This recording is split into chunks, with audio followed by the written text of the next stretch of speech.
Wayne, thanks for joining us. You had your first chance to have a look at Glamorgan T20 action on Friday. It was quite an explosive performance. Yeah, obviously, really good to start off with a win. The batters obviously went out there with a sort of set plan, and leading from the front. The captain managed to do that, Jakes. And then also Colin came in and obviously knocked it around. And then I, personally felt that the game-changing innings was towards the end when Cookie came in, and he just smashed it everywhere. Some serious six hitting in that side. Did you read that deck when you had a first stroll out of the oval? Did you know that was going to be such a high-scoring surface? Well, to be honest, it actually looked slower than what I actually played. Generally the wickets there do tend to favour the batters, and then also with the short boundary, that is generally more in favour of the batters. So when I have previously played there, the batters have always done well, and it was shown again the other night as well. Let's pick up on some of the standout knocks. Colin Ingram, just such power. He was scoring all around the wicket, but some of his straight sixes really looked effortless. Yeah, I mean, obviously, when I've been back home and I've watched the scorecards online in the 4-day cricket, he hasn't really scored a lot of runs, but in the shorter format, even back home, he's probably been one of the top 5 batters over the past 3 or 4 seasons. So in the shorter format, he really comes into his own, and he obviously proved that Friday night as well. With that brilliant innings, and just his ability to get ones and twos, but then also to clear the rope. Obviously makes him a really special player in the short format. And what about Jacques Rudolph? We know he's a proper batsman. He's got all the technique straight out of the MCC manual. Which to see him switch hitting as he was a welcome surprise to me, certainly. Yeah, I mean, Jakes, he obviously used his experience. With that short boundary there, obviously the switch hit was a high percentage shot to get runs. And he obviously practiced that leading up to the match, and it obviously came off for him, and he played a really, really good hand. He actually supported Colin, and that allowed Colin to play freely as well. Okay, let's just throw open to the floor for a second then. So a chance to ask a question to Mr. Parnell. Yes, sir. I'll ask you a question. Can you hear me? Yeah.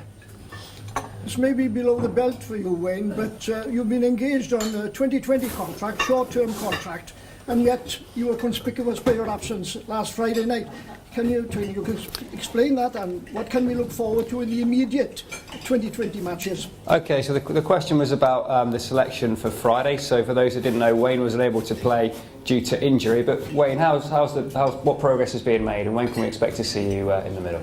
Yeah, at the present time, I'm struggling with a groin injury. I went for a scan yesterday, and all the scans showed that it was clear. So hopefully I'll be back playing either this Friday or hopefully next Friday as well. Obviously the medical staff looking after me nicely, and now I just got to take it day by day. Thank you. Any more questions from the floor for Wayne Parnell before we dive in a little deeper? Let's talk about Glamorgan's T20 chances in general. Then you've had a chance to assess the performance on Friday night against quite a fancied Surrey side, and so far so good, sitting top of the group with quite an impressive net run rate, and Essex to face on Friday. Yeah, I mean, obviously going down there, I heard that we had success at the Oval against Surrey. So obviously going down there, the guys are very, very confident, which always helps you in a shorter format, But yeah, we actually play really good cricket, even in the 4-day stuff. They've had a couple of draws as such, but the batters have been scoring runs, and then obviously the bowlers have bowled a lot of overs, so they're pretty much bowling fit, and just the experience of Hoagie and Waggy, in the shorter format is very vital, and hopefully when I'm fit I can also contribute to that deal. There's a great tradition of South Africans coming into county cricket and doing well. What is it that appeals? What is it that first drew you to look for a deal in county cricket and want to continue coming back again and again? I think obviously my previous experience with other counties, just coming over here, it's obviously foreign conditions firstly, but then also playing with different teammates, and it's just nice to come over here to the UK and just play in this competition. When you're in the dressing room, it's really nice to see the different backgrounds. Guys that from up north are way different from the guys from down south and east and west. So coming over here for me is obviously firstly, in terms of playing cricket, is obviously the most important thing, but then also just meeting guys from different countries and also different backgrounds. You've played a lot of cricket with Colin Ingram. He told us you're a true all-rounder. When you get your chance with the bat, you won't be looking to slog, you're looking to score around the wicket. How much emphasis do you place on your batting, and what do you see as your role in this Glamorgan T20 side? Obviously in this T20 format, I'll be doing more slogging than batting. But yeah, batting is obviously something that I've worked on really hard, and I've scored runs at every level. So sorry.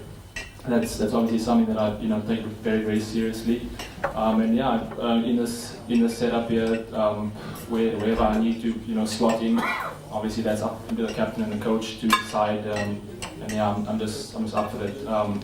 Obviously the main thing now is just getting on the park. Let's open up to the floor once more before we ask a couple of final questions. Any more questions from the floor for Wayne? Yes, sir. Yeah, Wayne's touched on it a minute ago, but I just wanted him to describe his strengths as a T20 cricketer. And the second part of the question is, what does he hope to achieve this season with the club? So the question for those that couldn't hear it, Wayne, what are your strengths as a T20 cricketer? And what is your legacy going to be with the club? So what does Wayne, the second part is, what does Wayne expect or hope to achieve with the club in the competition this season? What are your strengths as a T20 cricketer, and what do Glamorgan and you hope to achieve during this stint? For the first part of the question, I feel my versatility when I'm bowling. I feel that is a massive strength of mine. Obviously, being a left-arm seamer and being able to bowl close to 90 miles an hour is something that not a lot of people can do. So that's obviously something that I take pride in. To answer the second part of the question, to obviously get us to finals, that's obviously the biggest challenge for us. And yeah, just taking it game by game and hopefully contributing to many victories to possibly get us into finals there. Any more from the floor? Yes, sir. Would you like to see Kevin Peterson play for England? Wayne, would you like to see Kevin Peterson play for England? Let's take that a bit wider. What's the South African view of Kevin Peterson's journey over the past few months in particular, and would you like to see him give it another chance playing for England?